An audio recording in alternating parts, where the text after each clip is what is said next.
Hello friends, இன்னையிலேருந்து நம்ம ஆயிலில் எதுவும் ஃப்ரை பண்ணாமல் ஈவினிங்கில் நம்ம எப்படி ஸ்நாக்ஸ் செய்கிறது அப்படிங்கிறத பார்க்கலாம். அதோட ஃபஸ்ட்டு டிஷ்ஷாக உப்பு உருண்டை செய்ய போகிறோம். வாங்க எப்படி செய்கிறதுன்னு பார்க்கலாம்.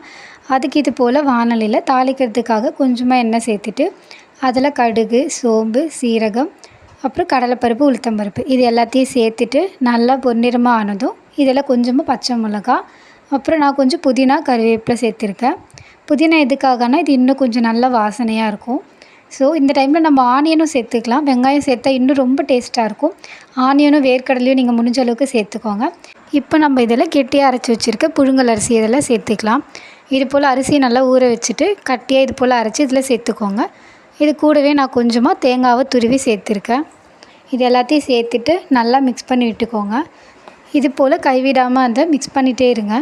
வேணும்னா கொஞ்சமாக ஆயில் சேர்த்து மிக்ஸ் பண்ணிக்கோங்க. இது போல் டிஷ்ஷஸ் எல்லாம் பார்க்குறதுக்கு மறக்காமல் நம்மளோட சேனலை சப்ஸ்கிரைப் பண்ணிக்கோங்க. இப்போ பார்த்தீங்கன்னா நம்மளோட இந்த மாவு மிக்ஸ் நல்லா மிக்ஸ் ஆகி ரெடி ஆகிருக்கு. நான் இந்த டிஷ்ஷுக்கு தேவையான அளவு உப்பு மாவு அரைக்கும் போதே சேர்த்துருக்கேன். நீங்களும் அது போல் மாவு அரைக்கும் போதே சேர்த்துக்கோங்க. அவ்வளோதான். இப்போ இதை நம்ம கேஸ் ஆஃப் பண்ணிவிட்டு ஆற வச்சு உருண்டை பிடிக்க போகிறோம். இது போல் உருண்டையாக பிடிச்சி தனியாக ஒரு தட்டில் எடுத்து வச்சுக்கோங்க. இப்போ நம்ம இட்லி பாத்திரத்தில் தண்ணி நல்லா கொதித்ததும் கீழ் தட்டு வச்சுட்டு அந்த தட்டில் நம்ம உருண்டை பிடிச்சி வச்சுருக்க இந்த கொழுக்கட்டையை இதில் வைக்க போகிறோம். வச்சுட்டு ஒரு மூடி வச்சுட்டு ஒரு 5 மினிட்ஸ் ஓகே. திரும்ப அதை ஓப்பன் பண்ணிவிட்டு அதுக்கு மேலே இன்னொரு லேயராக இது மாதிரி போட்டுருங்க. திரும்ப இதை மூடி வைக்க போகிறோம். இது போல் எண்ணெயில் வறுக்காமல் ஈவினிங் கிட்ஸுக்கு ஏற்ற மாதிரி, பேச்சுலர்ஸ்க்கு ஏற்ற மாதிரி ஸ்நாக்ஸ் எல்லாம் பார்க்க போகிறோம். மறக்காமல் நம்மளோட சேனலை சப்ஸ்கிரைப் பண்ணி வச்சுக்கோங்க.